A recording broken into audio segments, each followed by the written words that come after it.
Alright, getting into blue now. Ether Storm.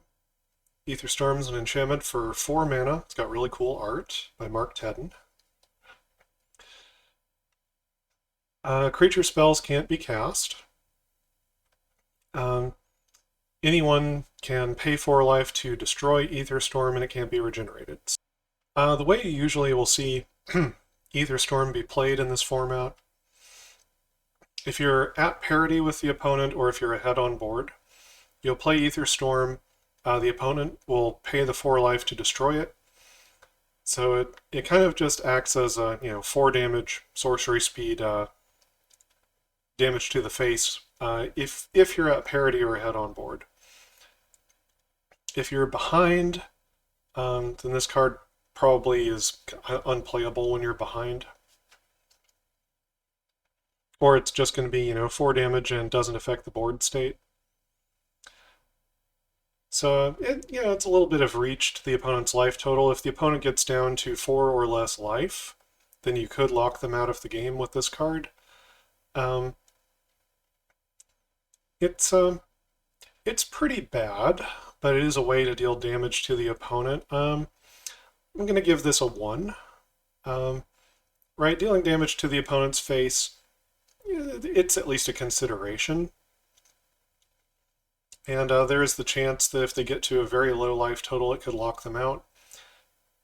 It's just borderline playable as 4 damage for 4 mana. Pretty bad, though. Cool art, though. Alright, Baki's Curse. Blue sorcery for 4. Deals 2 damage to each creature for each aura attached to that creature. So this is an interesting build around in this format. Right, normally this is unplayable. Right, right about a 0. But you can build around this card. If you see it and you choose to take it, then in blue-black, for example, black has Funeral Procession. It's a 3 mana aura that when the creature dies, the opponent sacrifices a creature. So what you want to do with the Funeral Procession is put it on some 1 or 2 toughness creature that the opponent has, and set this up over the course of the game. If you get up multiple Funeral Processions, black also has Torture, which is an aura you stick on a creature and you can pay mana into it to give -1 counters to the creature. Torture can kill a creature on its own, but you can also pair it up with Baki's Curse to finish off a creature. And then when all of those Funeral Processions go off, then not only will you kill the creatures they were attached to, but now the opponent has to go ahead and sacrifice because of the triggers from the Funeral Processions. And it's kind of a neat build-around card for that reason. It's only really that one deck that wants it, and I don't know that it's necessarily the best deck to build. Normally I would say Baki's Curse is about a 0, but as a build-around for the deck that wants it, it's about a 3. About a 3, 3.5. Alright, Chain Stasis is an instant for 1 blue. You can tap or untap a creature. The creature's controller can choose to pay 3, and if they do, they copy the spell and choose a new target. So that's the chain part of this card, right? It could keep chaining from one thing to the next. You could use Chain Stasis to untap one of your own creatures. That's kind of interesting, right? You could maybe pair this up with an Abba Shaman to do like a double ping, or a triple ping if you have enough mana. Because, if you target your own creature, then you can pay the extra, copy the spell, and keep going for however much mana you've got. So this is neat with your own creatures with tap abilities. This is also pretty good in this format with Giant Oyster. The opponent probably won't choose to copy the Chain Stasis, and they might not have any blue mana to do that. but you can tap down their creature and then target it with your giant oyster, which will keep it tapped down and eventually kill their creature with -1 counters.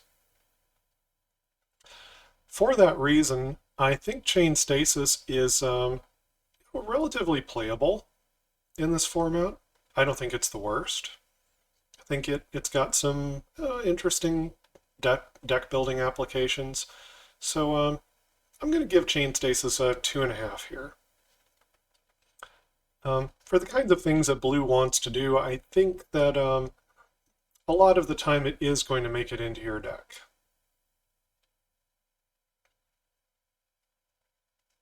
All right, Coral Reef. This is a common, comes in with 4 polyp counters on it. You can sack an island to put 2 additional polyp counters on this. And at instant speed, you can pay a blue, tap an untapped blue creature, and remove a polyp counter, and you put a +0/+1 counter on target creature. Now, this looks like a pretty bad card. I don't want to lie, it's not the best, but Coral Reef, having access to this in your deck, can put your creatures out of range of the common removal spells of the format. Right? If you can respond to the opponent's serrated arrows by putting a +0/+1 counter on a creature, they're going to debuff your creature's power, but they don't kill it, which means you keep blockers around. You still get to gum up the board and haven't gotten rid of your 1 toughness creature. In white-blue, for example, Coral Reef could keep Ace and Bureaucrats alive. Ace and Bureaucrats could then tap creatures down for the giant oyster. And that's a neat interaction, right? You can keep the Bureaucrats alive, and if they stay on the field, then they can start, tapping things down. Your giant oysters can kill them over time. You can take over the game doing that. So Coral Reef can, put crucial creatures out of range of removal. So even though it's a little bit hard to use, right, it's got very steep blue mana requirements, and it requires blue creatures in order to use it. It enables you to really force the opponent's hand with their removal. They might have to use a more premium piece of removal on some creature that you're protecting, right? Like they might have to use Torture and put a bunch of -1 counters on it in order to kill it. Or in green, they might have to use Roots to keep your creature permanently tapped down. So since Coral Reef can turn off some of the most common removal spells of the format, right? Put things out of range of Serrated Arrows and Anaba Shaman and all of that. It's a pretty important role player in a blue deck. And I think that means that Coral Reef is around a 2.5 or a 3. It's much better than it looks in Homelands Limited.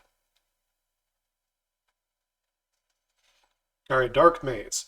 Dark Maze, this is a fantastic bread and butter defender for your blue deck. Right, a 4/5 defender just totally shuts down the opponent's ground game against you. So the flavor and art of this card has always reminded me a little bit of Labyrinth from the 80s, the movie. Anyway. Also, if you get ready to make an Alpha Strike, right, you're going to attack with all of your creatures to kill the opponent, Dark Maze can attack once, and then it exiles at the beginning of the next end step. So Dark Maze is just an amazing stop sign for shutting down the opponent's offense on the ground. And then it can even contribute to a big Alpha Strike to win the game. And these games do lend themselves to amazing board stalls. So games go incredibly late. And this means your Dark Mazes may have a role to play in putting in the final points to win the game for you. Overall, I would say that Most of the time, Dark Maze makes the cut just as a great blocker in your blue deck. I'll give it a 2.5. I think it almost always makes it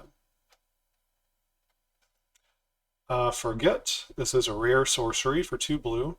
Target player discards 2 cards, then draws that many cards. So this can filter away lands for you, right? It's card disadvantage, but if you've got lands in your hand that you don't need late in the game, then you can, kind of re-roll, turn them into something else. You can also force this on the opponent to mill them out faster, right? If you're playing the game of the long stall with Giant Oyster, then you might actually use cards like Forget and Up in White Truce to force the opponent to draw more cards to mill them out. So Forget's an extremely borderline card. I'm going to give it a 1. I think it's very much filler. I don't think you're very excited about it, but it's not unplayable. Giant Albatross. This is pretty bad. It's a 1/1 flyer for 2, which does not pair up well with most of the other flyers of the format, right? So white has multiple good blockers for this bird. Against an opposing blue deck that's just gonna, kind of trade in combat with, Giant Albatross or Sea Sprite. Black has, Singular Bats. You definitely don't want to attack into that, or block it especially. Green's got Leaping Lizard and Willow Fairy.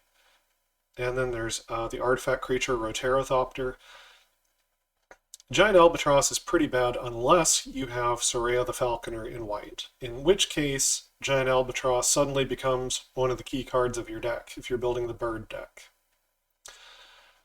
So when it dies, you can pay a blue and 1 for each creature that dealt damage to it. You destroy the creature unless the controller pays 2 life. So the opponent's almost always going to choose to pay the 2 life unless they can't, unless their life total's gotten so low that they can't afford to pay the 2 life, in which case you'll actually destroy something with this. So this kind of lends into the, life taxing sub-theme. The blue has a little bit here, right? Ether Storm will cause them to pay 4 life to get rid of it. Giant Albatross can also make the opponent pay life, so you can kind of nickel and dime away at your opponent's life total with blue if you want to go that route. Giant Albatross just is not very good in this format, though. 1 toughness creatures are very bad, so unless you are doing, Soraya the Falconer, Sarah Aviary, or, you could put extra toughness counters with Coral Reef onto the Albatross to make it a better blocker. Unless you're doing those things, the Albatross is very borderline. Just almost unplayable. I could give it a 1. Because it's so bad in how it pairs up with the other creatures of this format. So yeah, normally I would give this a 1. In the right deck, this is a 3. If you can, pump up your birds, pump up your flying creatures, then that deck wants this card. Otherwise, it's about a 1. You're not excited at all to play it. Giant Oyster. This is one of the best creatures of the format because it can lock down an opponent's tapped creature, keep it tapped down, and it starts getting a -1 counter every turn. So Giant Oyster not only locks down, something tapped of your opponent's, but it gradually kills it. And then, at that point, you can choose to untap the Giant Oyster and do it again. And Giant Oysters in multiples just utterly annihilate the opponent's ability to swing in. They can't afford to tap anything if you have Giant Oysters around. And the 3 toughness on the Giant Oyster puts it pretty nicely out of range of things like, serrated arrows and a Naba Shaman and dry spell. The opponent really has to use a premium piece of removal to get rid of the Giant Oyster. Like, they have to use all 3 counters off of their serrated arrows. And then, if you're running Coral Reef, you could pump up the toughness of your Giant Oyster and keep putting it further out of range of removal. So Giant Oyster's pretty hard to kill. Your opponent needs to use a really nice piece of removal like Serra Bestiary or Roots or Torture in order to get rid of it. And this is one of the cards that just completely stalls out the game, leads to an enormous board stall, right? And possibly you're able to win the game by milling out the opponent by just totally locking them out of the game with this card. It's that powerful. Giant Oyster, I would say, is right up around 4.5.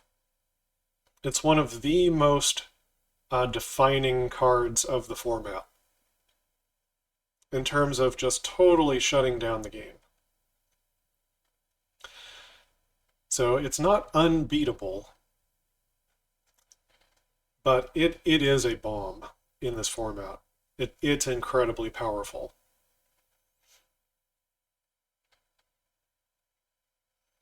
All right, Jinx. So this can change a land into a basic land type of your choice. You draw a card at the beginning of the next turn's upkeep. Jinx has some interesting uses in this format. So, as I mentioned with, Ace and Highway? It gives all white creatures Planeswalk. You can pair Ace and Highway and Jinx in a deck that's mostly white. It's full of white creatures, as a really tricky way to suddenly, from out of nowhere, make all of your creatures unblockable, come in and alpha strike the opponent and win the game. And because of how much the board can stall, and how long the game can go, there's not really a lot of sweepers to speak of, right? There's Apocalypse Chime, and other than that, the board's going to stall and things are going to go wide. So Jinx can pair up with that very nicely. Jinx also pairs up with the rare blue creature here, Marjan. Right, so Marjan can't attack unless the defending player controls an island. But you can force the opponent to control an island with Jinx. So, right, for every Jinx that you have in your deck, that's an extra time that Marjan can attack that it otherwise could not. So that's another interesting use of Jinx. Jinx can also fix your mana. Right, it can give you access to a color of mana that you need for one turn. So Jinx is slightly more playable than it looks. It replaces itself in the course of doing this. So if you have Marjan in your deck, or if you're doing the Ace and Highway white deck build, then Jinx is a pretty crucial card to pick up for that deck. So if you've got the rares Ace and Highway or Marjan, then Jinx at that point jumps up from being like about a 0.5, right? 0.5 kind of as a sideboard mana fixer, kind of almost unplayable card. Pops up to about a 3 in the decks that want it. You can run about as many Jinx as you can get your hands on if you've got Marjan. And in the deck with Ace and Highway, you probably want at least 2 Jinx in case the first one doesn't kill the opponent off with the first Alpha Strike. If you can roll around the next turn and hit him with another Jinx, that's just backbreaking. And since it replaces itself, the opportunity cost of putting this in your deck is not that high. It's not that bad, even in the kind of fail state of the card. So, Jinx. It's a kind of a niche card, but it's tricky. It does some neat stuff that you wouldn't otherwise expect in the Homelands format. So You can build around this in some neat ways for this format. All right, Labyrinth Minotaur. This is a fantastic blocker for your blue deck.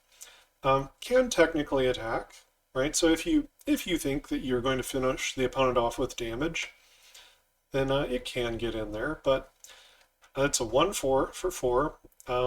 Pairs up very nicely with most creatures in the format. Right, most creatures kind of top out around like a 3/3 or so. When it blocks a creature, that creature does not untap during its controller's next untap step.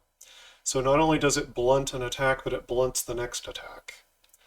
So very solid card in a blue deck. Yeah, I would say it makes the cut almost always.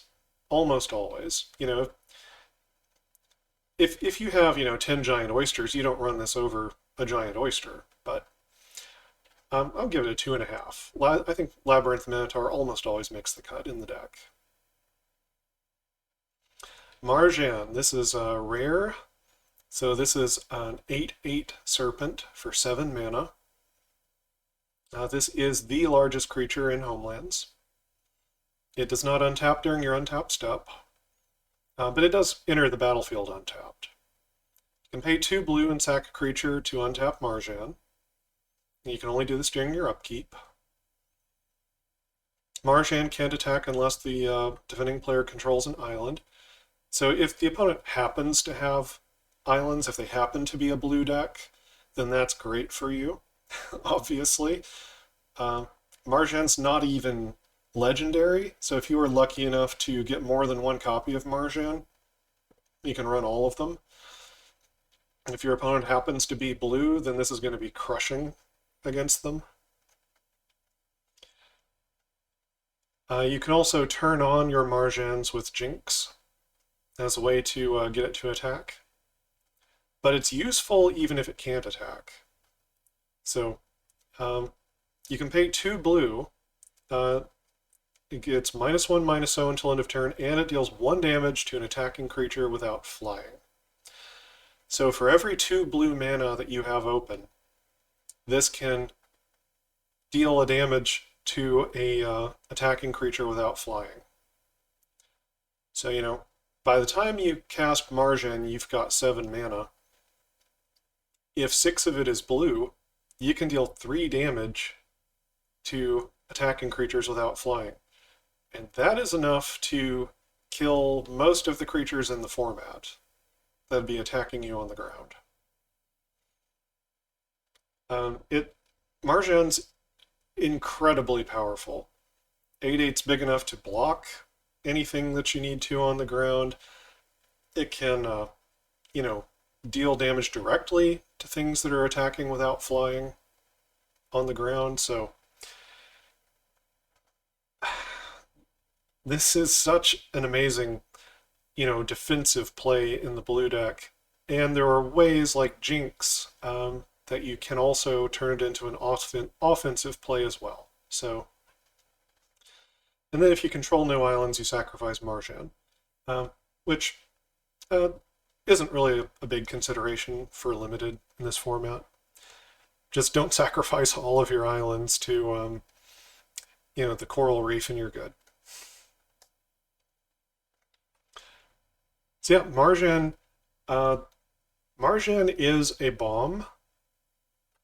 Doesn't necessarily win you the game, but along with cards like Giant Oyster, can totally brickwall the opponent, stall them out of the game to where they just can't attack you profitably, and you can mill them out. So Marjan, I'm gonna give it a 4. I'm gonna give it a 4. It's because of its activated ability, and because there are ways that you can get it to attack the opponent, even if they don't have an island. It's just so good, even if you're defending with it. I'm going to give it a 4 here.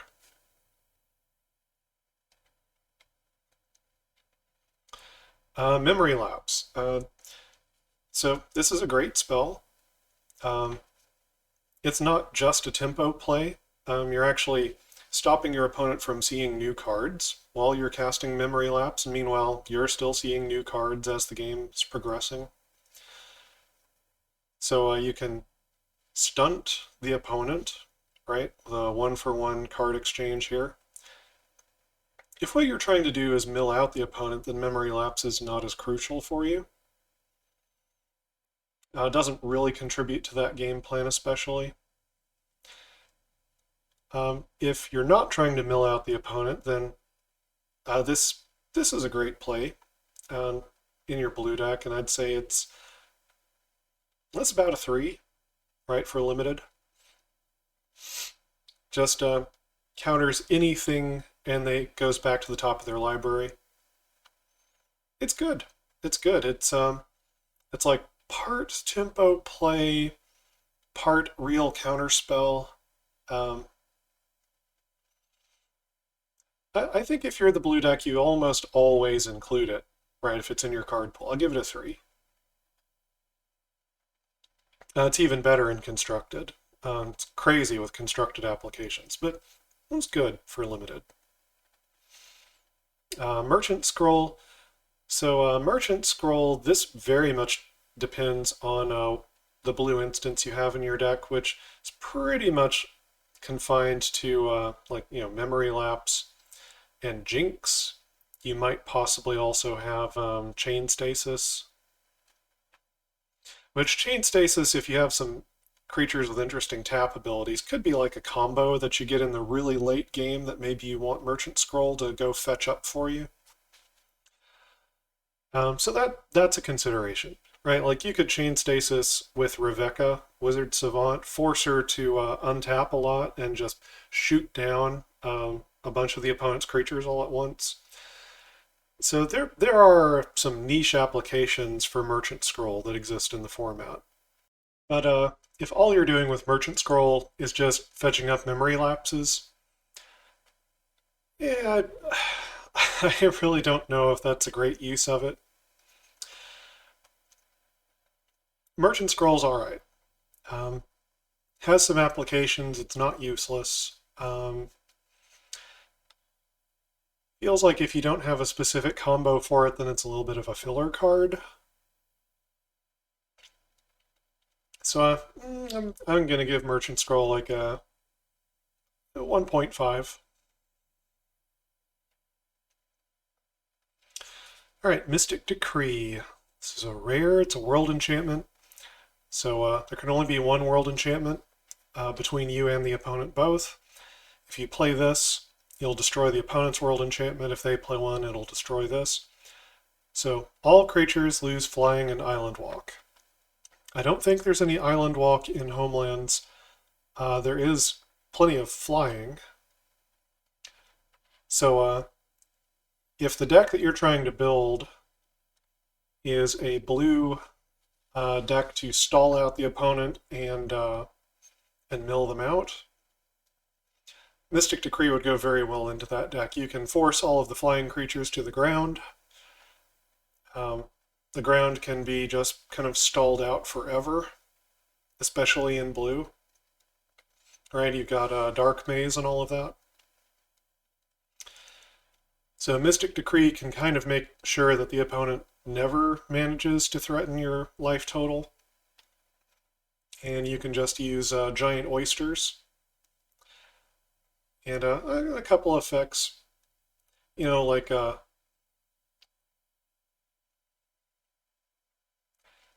Forget or Truce. And just ensure that the opponent mills out. And when you just totally wall up. Mystic Decree used to be part of an old combo back in the day.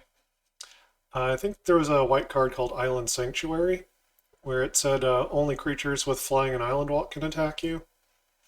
So then you play Mystic Decree, and all creatures lose flying and island walk, so creatures just cannot attack you. It was a 2 enchantment combo. Didn't instantly win the game, but it, shut down combat. I would say Mystic Decree, if you're building around it, to where you want to take advantage of it in this way, um, yeah, it can be greatly useful to a deck like that. Maybe a 3 if the deck actually wants it. If the deck doesn't want it, then you might be crippling your ability to damage the opponent. If you happen to have a deck that needs to win with damage and has no flyers, you know, eh. In a normal deck, I would give Mystic Decree like, I don't know, a 0.5 or a 1 or something. For the deck that actually wants to shut down all combat forever, then, this would be like a 3, 3.5 in that deck. Narwhal! Alright. Narwhal's a 2/2 first striker for 4. First strike's very good. Helps you get into fisticuffs with red creatures. There's a lot of first strike in red. And protection from red means that you're just going to win against red creatures no matter what.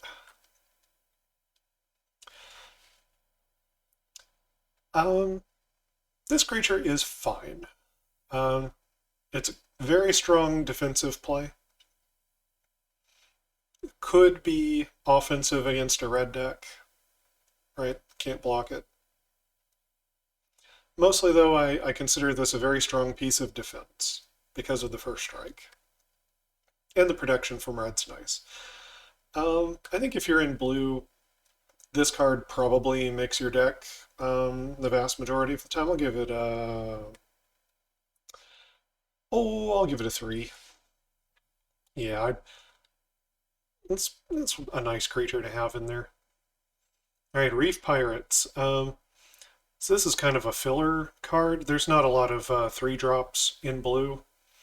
So you might end up running Reef Pirates just because of the spot on the mana curve. And it's got 2 toughness, whereas Sea Troll has 1 toughness. If this deals damage to the opponent, they mill a card. That's not that easy to pull off. Right, if you get Joven's Tools, then that could get it unblocked past anything other than walls. So if you can do that, blue is the color that wants to, potentially mill out the opponent, and Reef Pirates could make it happen faster. If you have Joven's Tools and the opponent doesn't have any walls to block with, then you might also be able to win with damage at that point. Anyway, Reef Pirates is a very filler card for blue. And it's not the worst. It's got 2 toughness. Yeah. It's not the worst, not the best. I think this is around a 2 for this format. It's playable, does well enough in combat. This does nothing exciting. If you cut it, it's fine. Rebecca, Wizard Savant. So, Rebecca suffers from having 1 toughness, but Rebecca's tap ability is incredibly strong. Right? Dealing 2 damage to any target. If she doesn't untap on your next untap step, who cares? 2 damage to any target is phenomenal. She can kind of combo off a little bit with, Chain Stasis. So, 1 mana can untap her once, 4 mana untaps her twice, 7 mana untaps her 3 times, etc.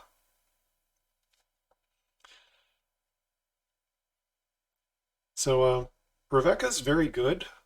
She dies easily, very fragile. So if the opponent's got serrated arrows down, you don't want to play into that. But yeah, Rebecca's a very strong card. Kills a lot of other creatures in this format, especially in combination with things like serrated arrows. Put a -1 counter on it, then deal 2 damage to it. She's very good. I think this card gets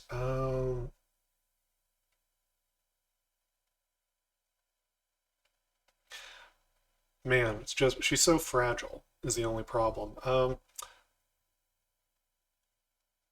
think I give this card a 4. I think I give it a 4. She's incredibly strong in this format. Avoids combat, can deal damage to the face, just destroys the opponent's board position. Um, Unfortunately, the removal is very good against her, but still, strong card. Sea Sprite.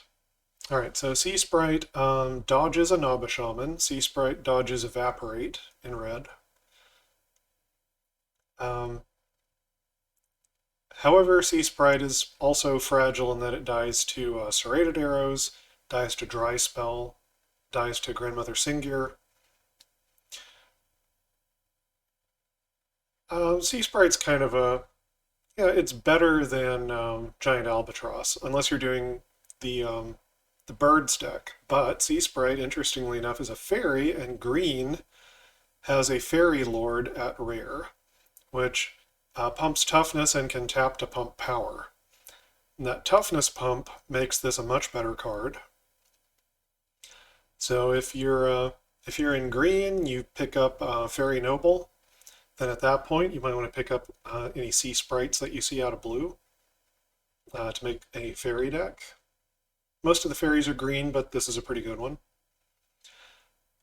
I mean, I'd call Sea Sprite like 2. I'll go with a 2.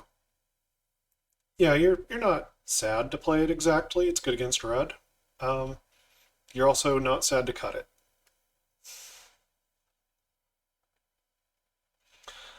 Sea Troll. This card is a trap. So this is a 2/1 for 3.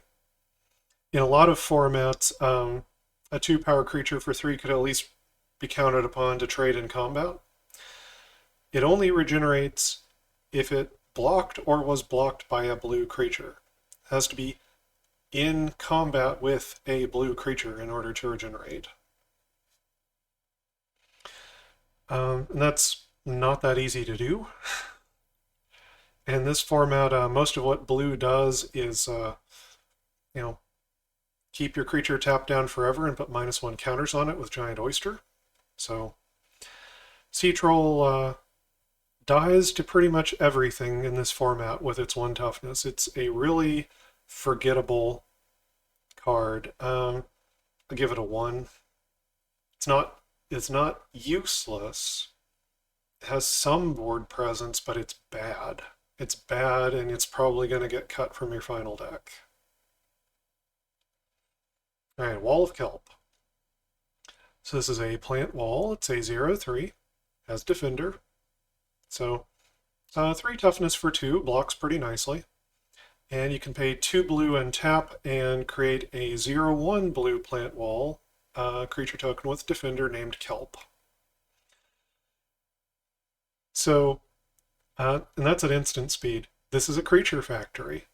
Wall of Kelp is neat. It's neat. It's probably not quite good enough for constructed standard play, but in limited, right? In limited, if what you want to do is stall out the game, right? If you're not against another blue deck, right? Another blue deck would just, tap down your Wall of Kelp with their Giant Oyster. But if the other deck's not blue, this will produce an endless line of wall tokens. There are ways to kill those wall tokens, of course, but you get them for, just 2 blue and tap. You're not spending a card on those. You can make them at instant speed. This card is really good. It's really good at stalling out the game. Playing into the whole, mill out your opponent strategy. So I don't think Wall of Kelp is like the best or anything, but it's really good. It's a really strong role player for that deck. I think I give this...